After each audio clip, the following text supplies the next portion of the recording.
Hey everyone, this is David from Scizor Explosion. Welcome to the channel. This is the first time you've been here. Be sure and hit that subscribe button and like and comment below. And today we're going to be bringing you a Tapu Koko spread deck profile in the post-rotation format. This deck has been gaining a lot of popularity lately, and it caught my eye, and it's a really fun deck to play. The biggest thing about this deck is that there are hardly any GX attackers. In fact, I think the only GX I'm running in this deck is Tapu Lele GX. So let's get started with the profile. Y'all be sure to remember that once we reach 50 subscribers, we're going to start giving away hyper rare Pokemon GX. So y'all stay tuned for that. To start out, we play 4 Murkrow. Murkrow is the basic 70 HP, and the one I like to play is the Mean Look Murkrow because it has the attack Mean Look. For 1 Darkness Energy, 10 damage, the defending Pokemon cannot retreat during the next turn. It's nice to cut your opponent off from retreating. Sometimes they're stuck in the active with something that has a high retreat cost, and they'll be forced to attach energy to it in order to retreat, or forced to use a Guzman or a Switch or something like that. So 4 copies of Murkrow. And the biggest attacker of our deck is 3 copies of Honchcrow.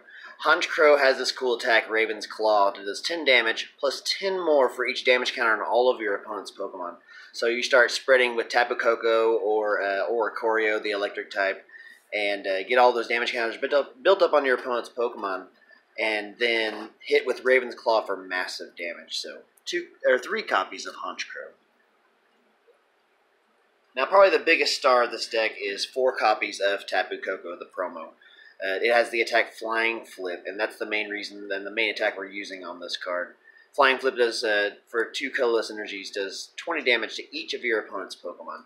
So you start spreading that damage, Flying Flip maybe 2 or 3 times, then start bringing up Honchcrow and start attacking for massive numbers. 4 copies of Tapu Koko. Also helps, too, that he has a free retreat cost, so he's a nice Guzman target. You can Guzman into a Tapu Koko and then retreat back into the attacker you want to bring up in the front. 1 copy of Choreo Lightning type. It has this attack, Zappy Pom-Poms. This attack does 30 damage to each Pokemon GX and Pokemon EX. Yours and your opponents. You don't apply weakness resistance for bench Pokemon. It's really powerful. In this format, there's a lot of Pokemon GX heavy decks. So Choreo can come up and just smack them all for 30 damage each, and then basically work as a stronger version of Tapu Koko. And then, sorry.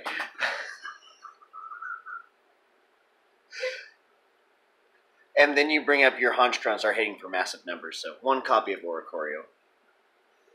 1 copy of Tapu Lele, the non-GX. It has this attack, Magical Swap, which is really cool. It's reminiscent of the Spirit Tomb from before rotation. Magical Swap lets you move any number of damage counters on your opponent's Pokemon to their other Pokemon in any way you like. Psywave can also do a little bit of damage for a Fairy Energy. This attack does 20 damage times the amount of energy attached to your opponent's active Pokemon.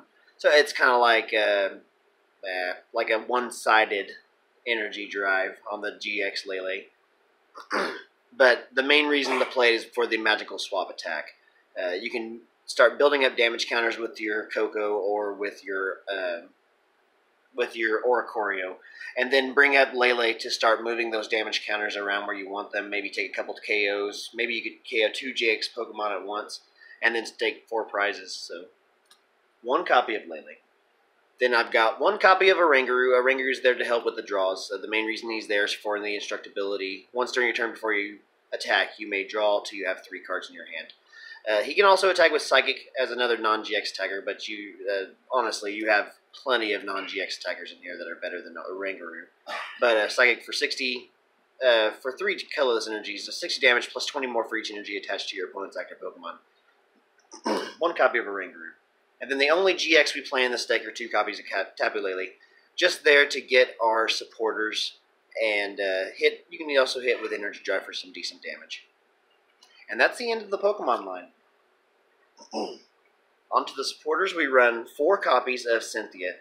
Cynthia is your basic draw supporter. Shuffle your hand into your deck, then draw 6 cards. Probably the best draw supporter of this format. Then we have 4 copies of Tate and Liza.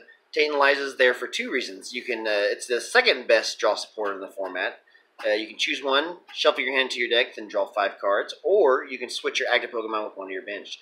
Maybe you don't have that Tapu Koko in the active, maybe you have something like a Lele or Choreo, something you can't really afford to remove energy off of. You can just use Tate and Liza, switch into the Pokemon you want, and start spreading your damage. So, 4 copies of Tate and Liza. 2 copies of Copycat. Copycat lets you shuffle your hand to your deck, then draw a card for each card in your opponent's hand. It can be helpful sometimes because most of the time in this deck it will feel like you're behind when you're really not. You're spreading damage, and a lot of your Pokemon are easily hit in one or knocked out in one hit, and then you just bring up another one. The good thing is though that most of these Pokemon are worth 1 prize apiece instead of the normal 2. So you can copy your opponent's copycat, or you can copycat your opponent's hand. Maybe they've drawn a couple extra prizes. Maybe their hand's up to 8 or 9, or maybe just 7. And you can copycat for 7, 8, or 9 cards, however many they got. 2 copies of Guzman. Guzman is an awesome card. You can switch in one of your opponent's Pokemon, target it down. One thing I found with this deck is you can switch in a Pokemon that has a lot of a really high retreat cost, and then let it sit there, and then you start using Coco's flying flip attack to start spreading damage until they get enough energy to retreat it, or are forced to play another Guzman or a switch, something like that. So 2 copies of Guzman, and that ends off our supporter line.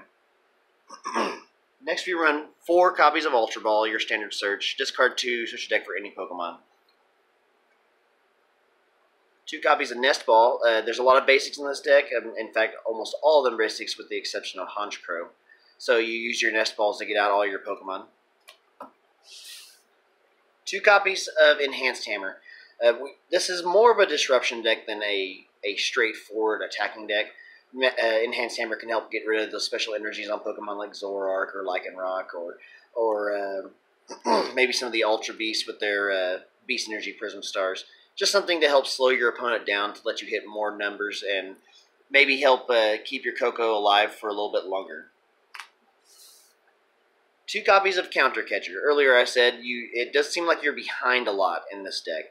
It's because a lot of your Pokemon are non-GX Pokemon. They're easily one-shotted.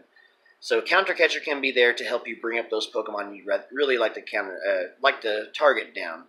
It's basically a Lysander if you're behind in prizes. You can play this card from your hand only if your prize cards remaining are more than your opponent's. Switch your opponent's bench Pokemon with one they're active. So, pretty useful card in this deck. 2 copies of Multiswitch. Every energy card in this deck that I'm playing is a special energy card. So you could retreat a Koko that's highly damaged, maybe just about to be knocked out, into a fresh Koko, multi-switch the double colorless energy from that Koko to the new one, and then start attacking again with Flying Flip. Multi-switch is very valuable in this deck. 2 copies of Field Blower. Those are just there to get rid of stadiums, though I don't know how much I really need this card in this deck. So we're still doing some more testing with Field Blower and all the cards in the deck anyway. But 2 copies of Field Blower for now. 2 copies of Rescue Stretcher. These, I do not doubt their usefulness in this deck, because you lose Pokemon really quickly, and sometimes you want to get those Kokos back, or those Honchcrows back, those Lele's and Orangaroos. So, Rescue Stretcher's there to get those back. And the last item card we play is Palpad. Palpad's there to help you get your supporters. We do play a lower count of like Guzmas and Copycats in this deck, so Palpad can be there to help you get those back to the deck. And that's it for the items. The only stadium we play is for Shrine of Punishment. Shrine of Punishment is there because you hardly run any GXs yourself, and why not put some more damage on your opponent's GXs? For every turn that passes, each player's GXs and EXs take 1 damage counter. So that can help add up the numbers even higher and help your Honchcrow and your Koko take more knockouts. 4 copies of Shrine of Punishment. Then energy cards, we run 4 copies of double colorless energy. Just the basic double colorless. Most of these Pokemon's attacks take a double colorless attack, or double colorless energy, in order to use their attack. So 4 double colorless energy.